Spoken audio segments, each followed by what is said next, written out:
Beamy Max, just a regular guy in his late 20s. Work in IT for a decent-sized company. Not a social superstar. Never have been. I'm the quiet guy in the corner who just gets the job done. My code is clean, my solutions are efficient, and I don't cause drama. For years, this was enough. My old boss, a guy named Frank, was a simple man. He didn't care about office politics or how loudly you talked in meetings. His only metric was competence. If you could solve the problem, you were golden. We had a kind of unspoken understanding. He'd see me staying late to fix a critical bug, and the next morning there'd be a coffee on my desk, no words needed. This system worked perfectly. Our biggest client, a massive account worth millions, was managed by a guy named Mr. Scott. Mr. Scott was old school.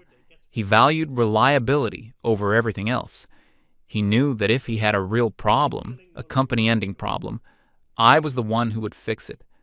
I remember this one time, maybe a year before everything changed. A new software rollout went catastrophically wrong. The entire client-facing platform for Mr. Scott's company went down. They were losing money every second. Panic in the office. People were literally running around. Emergency meetings were called every 30 minutes, with managers just shouting at each other. Lots of finger-pointing, lots of loud brainstorming that produced nothing. I just put on my headphones, tuned them all out, and dived into the server logs. For hours, I just sat there, tracing lines of code, looking for the one thing that everyone else missed. The office got quieter as people gave up and went home, defeated. Around 2 a.m. I found it, a single misplaced character in a core configuration file, a tiny mistake that had brought the whole system to its knees. I fixed it, ran a dozen tests to be sure, and pushed the patch. The system came back online. Everything was stable. I wrote a short 2-sentence email to my team and Frank, explaining the issue and confirming the fix. Then I packed my bag and went home. The next morning, I came into that familiar coffee on my desk. Frank just walked by and gave me a quiet nod. That was his version of a parade. A few minutes later, an email popped up. It was from Mr. Scott himself. The subject line was just, "Thanks." The body of the email was one line. "Max, you're a lifesaver, again." That's all I ever needed. Respect for the work. That was my world. It was logical, it was fair, and it made sense. Then, Frank announced his retirement. We threw him a small party. He shook my hand and told me to keep up the good work. And then came the email from HR, announcing our new department head. Her name was Skylar. The email was full of corporate buzzwords. Dynamic, synergistic, paradigm-shifting leadership. I didn't think much of it. A new boss is a new boss. As long as the work gets done, it doesn't matter. I was so wrong. Skylar's first day, she called a mandatory team meeting. She walked in with a blindingly white smile and an energy that felt completely artificial. She launched into a long speech. It wasn't about our projects, our clients, or our technology. It was about reimagining the workplace. She talked about deconstructing the old patriarchal frameworks of communication. She said her goal was to create a psychologically safe space where every voice is heard and amplified. I just sat there, waiting for her to get to the point. What were our goals for the quarter? What was the status of the Scott account upgrade? But she never got there. She kept talking about unconscious bias and the need for active vocal participation. Then she started going around the room, asking everyone to introduce themselves and share their personal truth about the workplace. My colleague, Karina, went first. Karina was always more of a talker than a doer. She was an expert at sounding busy and important in meetings. She immediately latched onto Skylar's vocabulary. She talked for 5 minutes straight about how empowering it was to have a leader who values emotional labor, and how she felt seen. Skylar was beaming, nodding enthusiastically. "Yes, Karina, Thank you for sharing that. This is exactly the kind of open dialogue we need. Then it was my turn. I kept it simple. I'm Max. I'm a senior developer. I primarily handle the technical side of the Scott account. Nice to meet you. I thought that was fine. It was factual and professional. Skylar's smile tightened just a little. Okay, Max, but how do you feel about your role? Are you excited to contribute to our new team dynamic? I was caught off guard. I'm focused on doing a good job. The work is challenging, and I like that. She just stared at me for a few seconds. The room was silent. Right, she finally said, and moved on. But I could tell I'd already failed some kind of test. That meeting set the tone for everything that followed. The very next week, Skylar introduced mandatory morning check-ins. Every single day, we had to sit in a circle and share our emotional state and our intentions for collaborative success. It was a nightmare. It was an hour of wasted time every single day. Karina, of course, excelled at this. She would talk about feeling a little anxious about a deadline, but so grateful for the team's supportive energy. She'd praise Skylar for her transformative leadership that allowed her to be vulnerable. Skylar would eat it up. Thank you for that vulnerability, Karina. That's true strength. When it was my turn, I'd just say something like, I'm fine, planning to resolve 3 tickets today. Skylar started targeting me openly. Max, we need more than that. Your brevity can come across as dismissive. It's important that you share your feelings with the team.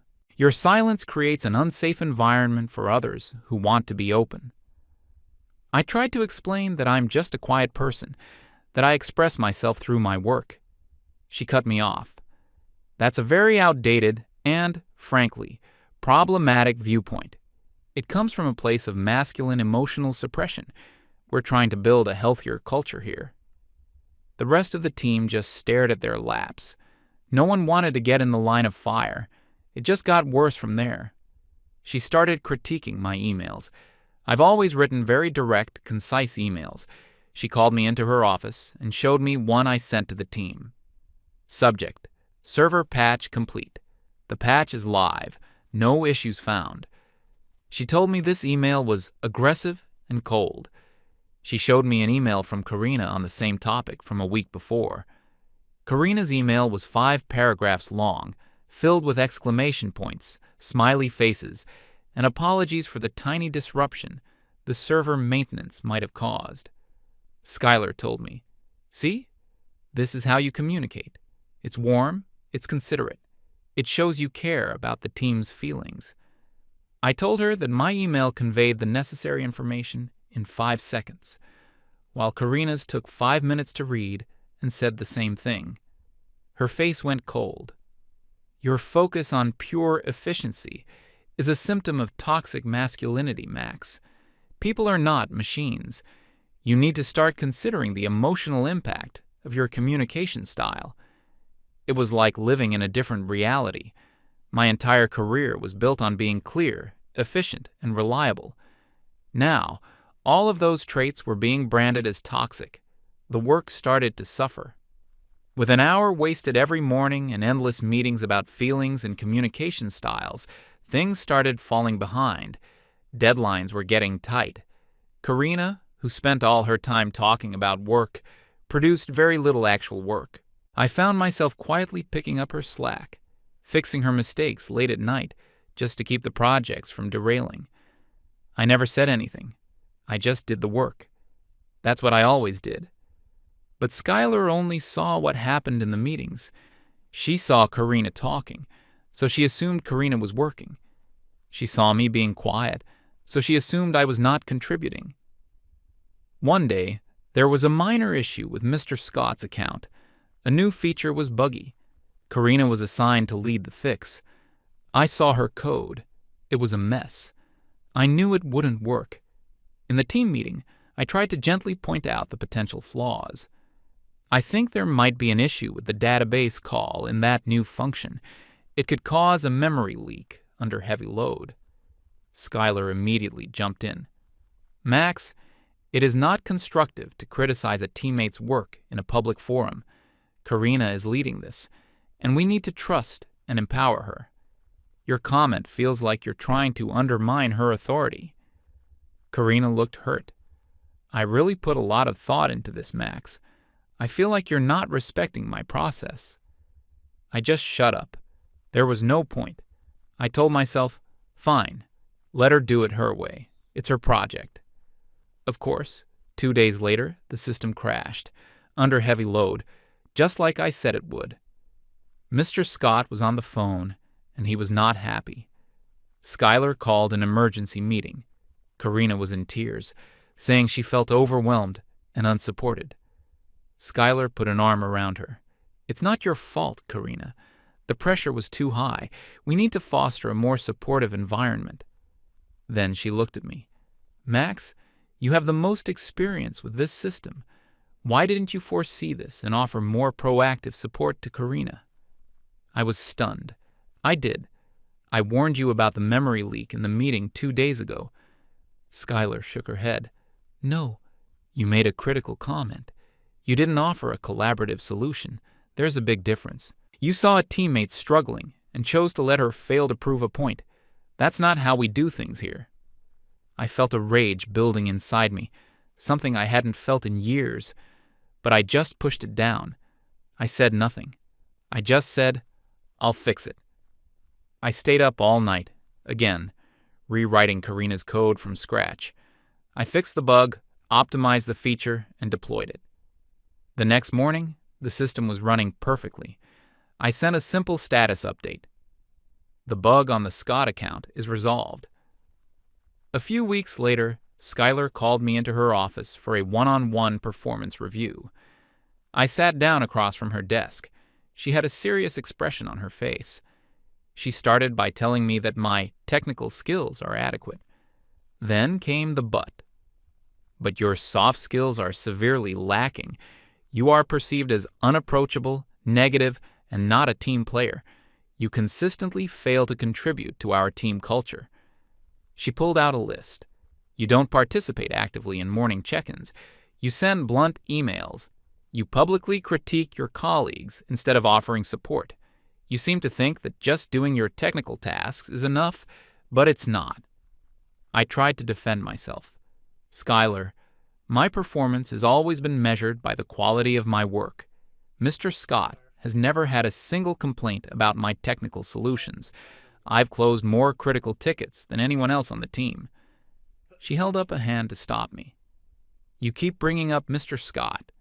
That relationship is a relic of the old boys club culture we are trying to move past.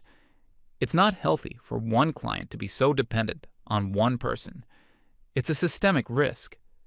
She leaned forward, her voice becoming soft and condescending, like she was explaining something to a child. "Max, I know change can be hard, especially for men who are used to a system that rewards stoicism and lone wolf behavior. But the world is changing. The workplace is changing. To succeed here, you need to learn to be more open, more vulnerable, more collaborative. You need to do the emotional work, not just the technical work." I just sat there, listening to this complete nonsense. She was describing a world that had nothing to do with building software and solving problems. It was a world of performance art, where saying the right words was more important than getting the right results. I realized in that moment that I could not win. There was no logical argument that could break through her ideology. My competence, my greatest asset, was now my biggest liability in her eyes. I just nodded. "I understand. I'll try to do better." It was a lie, but it was the only way to end the conversation. I walked out of her office feeling completely drained. I went back to my desk and looked at the project board. Karina had been assigned as the project lead for the next major phase of the Scott account upgrade. I was listed under her as technical support. I knew right then that this was going to end in a disaster, and I knew that when it did, she would find a way to make it my fault. For the next month or so, I tried to play their game. In the morning meetings, I would make up some fake feeling. I'm feeling optimistic about our progress today. I started adding useless pleasantries to my emails. Hi team, hope you're having a great day. Just wanted to share a quick update. It felt disgusting. Every word was a betrayal of who I was. Skylar seemed pleased. She even gave me a patronizing smile one morning and said, "I'm glad to see you're finally opening up, Max. Great progress." But the work was a slow-motion train wreck. Karina was in charge, but she had no idea what she was doing. She would design features that were technically impossible. She would promise deadlines to Mr. Scott that were completely unrealistic. I would try to raise these issues, but I'd do it in the approved Skylar way. That's a really creative idea, Karina. I'm just wondering if we might face some challenges with the database latency. Perhaps we could brainstorm some alternative approaches? But it didn't matter. Skylar would always back Karina. I love that Karina is thinking outside the box. Let's not shut down innovation with negativity, Max. Let's have a can-do attitude. I was trapped. I was supposed to be the technical support, but I wasn't allowed to give any actual technical advice if it contradicted the project lead. I was just supposed to shut up and make Karina's bad ideas work, which was often impossible. And then came the big one, the final straw. The company was trying to land a huge new contract extension with Mr. Scott. It was the biggest deal in our department's history. The entire thing depended on a successful presentation of the new system upgrade we'd been working on. A week before the final presentation to Mr. Scott and his board, it became clear that the core feature, the one designed by Karina, was fundamentally broken. It was slow, it was buggy, and it crashed under any significant load. Panic set in. This time it was real. Losing this contract would be devastating. Skylar's cheerful corporate facade finally started to crack. She called an emergency meeting, and for the first time she didn't talk about feelings. She just looked at the team and said, "This has to be fixed, now." Karina burst into tears, saying the pressure was too much. Everyone looked at me.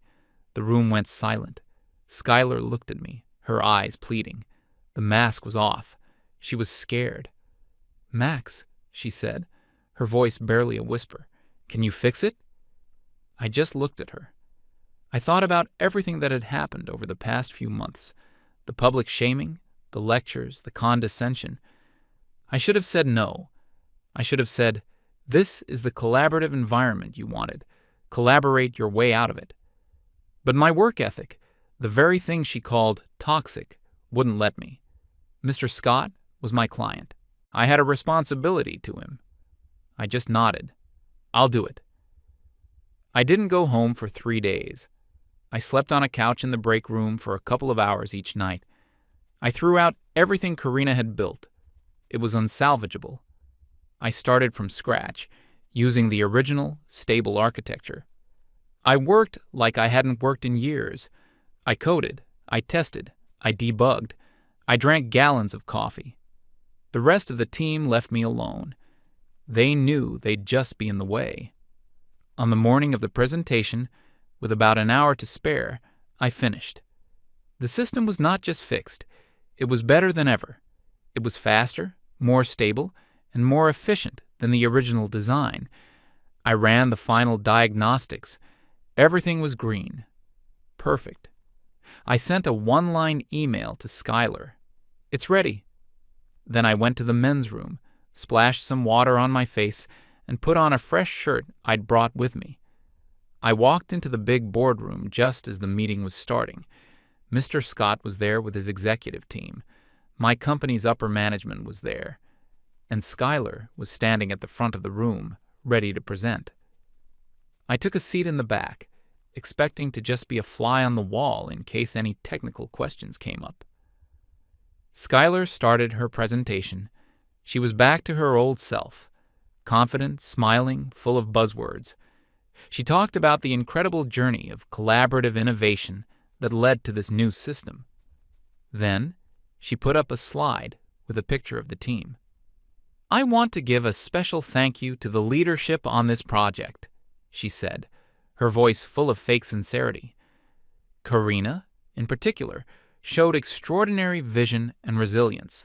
Her leadership was the driving force that got us through the challenges and delivered this incredible product.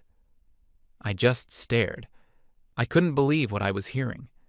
She continued, Karina worked tirelessly day and night to bring her innovative design to life. She is a true role model for leadership in this company. She then went on to demo the system.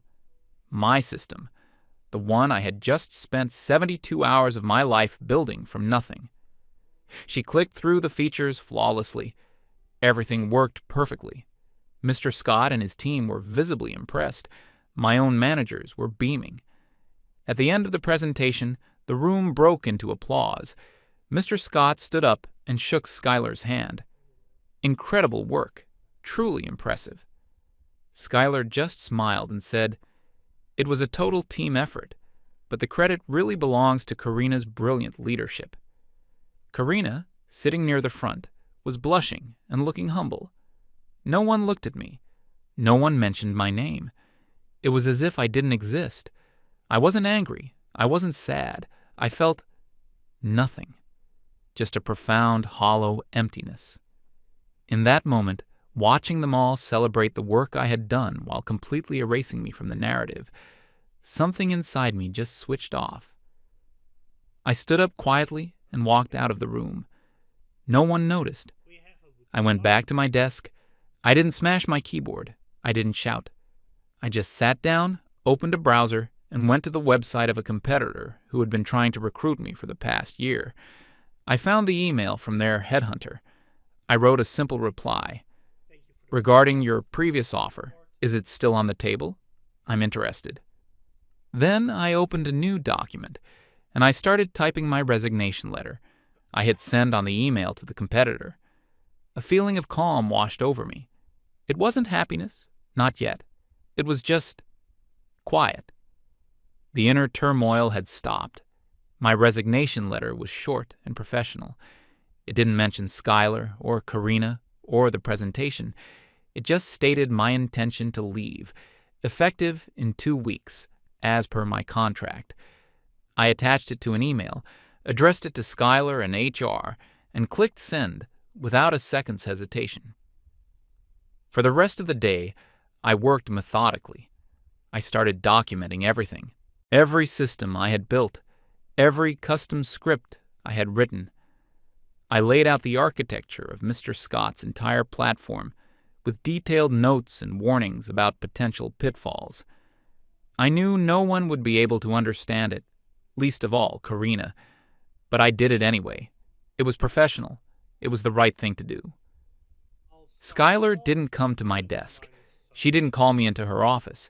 She just sent a one-word reply to my resignation, acknowledged. It was clear she was happy to see me go. I was the rock in her shoe, the one piece that didn't fit into her perfect collaborative puzzle. The next morning, she made the announcement at the daily check-in. Her voice was full of artificial brightness. Team, I have some news. Max has decided to pursue other opportunities and will be leaving us in 2 weeks. We wish him all the best in his future endeavors. She then immediately pivoted. This is a wonderful opportunity for us to grow. It opens the door for others to step up into leadership roles. Karina will be officially taking full ownership of the Scott account. I have the utmost confidence in her ability to lead it with the collaborative spirit our team values. Everyone mumbled some polite good lucks in my direction. They all knew what was really happening, but no one was going to say it. They had their own jobs to protect. Karina looked both thrilled and terrified, the lead on the company's biggest account. It was what she always wanted. The 2 weeks that followed were surreal. It was like watching a ghost of myself in the office. I was there, but I wasn't. Skylar and the others treated me with a kind of polite indifference. Karina tried to schedule a handover meeting. She came to my desk with a notebook, full of cheerful confidence. Okay, Max, so, Just need you to walk me through the main stuff for the Scott account. I asked her what she wanted to know specifically. She didn't have an answer. Just everything? Like, what are the important files? It was like a master chef trying to teach quantum physics to a toddler. She didn't even have the vocabulary to ask the right questions. I spent an hour showing her the server architecture diagrams I had prepared. Her eyes just glazed over. She was nodding and smiling, but she wasn't understanding a single word. She was more interested in things like, "What's Mr. Scott's assistant's name again? I want to send her a welcome basket." I gave her the documentation. It was over 200 pages long. I told her, "Everything you need is in here. Read it. Memorize it. If you deviate from it, the system will break." She just laughed. "Wow, that's a lot. I'm sure I'll figure it out. I'm more of a hands-on, people-person learner anyway." I knew then, with absolute certainty, that they were doomed. The morning meetings became even more unhinged. With me, the negative energy, on my way out, Skylar doubled down on her methods. They spent one entire hour-long meeting discussing what color the new inspirational posters for the office should be. I just sat in the back, silent, counting down the hours. On my last day, I cleaned out my desk. It didn't take long. I never kept much personal stuff at work. I left the stack of documentation in the center of the desk, along with my security badge and my laptop. A few people came by to shake my hand quietly, whispering things like, "Good luck, you're doing the right thing." Skylar did a final, performative goodbye in front of the team. "We'll miss you, Max. Don't be a stranger," she said with a big fake smile. I just nodded and said, "Take care." I walked out of that office and never looked back. I felt a weight lift off my shoulders that I didn't even realize I had been carrying. I had a week off before starting my new job. The competitor had been thrilled to hear from me. They didn't just match my old salary, they beat it by a significant margin. During the interview, their CTO, a guy who was a legendary programmer, spent an hour just talking code with me. He didn't ask me how I felt. He didn't ask me about my communication style. He asked me how I would solve a complex scaling problem. It felt like coming home. I spent my week off decompressing. I went hiking. I read books. I didn't think about work at all. Then, on the Friday of that week, my phone rang. It was an unknown number. I almost didn't answer, but something made me. "Hello? Max? It's Scott. Mr. Scott." I was surprised. "Mr. Scott. Hello. How are you?" "I'm confused, Max. That's what I am," he said. His voice was all business. "I've been trying to reach you for 2 days. They keep forwarding me to some woman named Karina." I took a breath.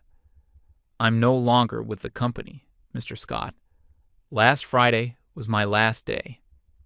There was a long, dead silence on the other end of the line. I could almost hear him processing the information. "They let you go?" he finally asked, a note of disbelief in his voice. "I resigned," I corrected him. Another pause. "Why?" I thought about how to answer that. I could have told him everything, but that wasn't my style. "It was just time for a change in direction," I said neutrally. He didn't buy it. "Cut the corporate talk, Max. I've worked with you for a decade. You're the most no-nonsense guy I know. What happened?" So I told him. I didn't tell him with anger or emotion.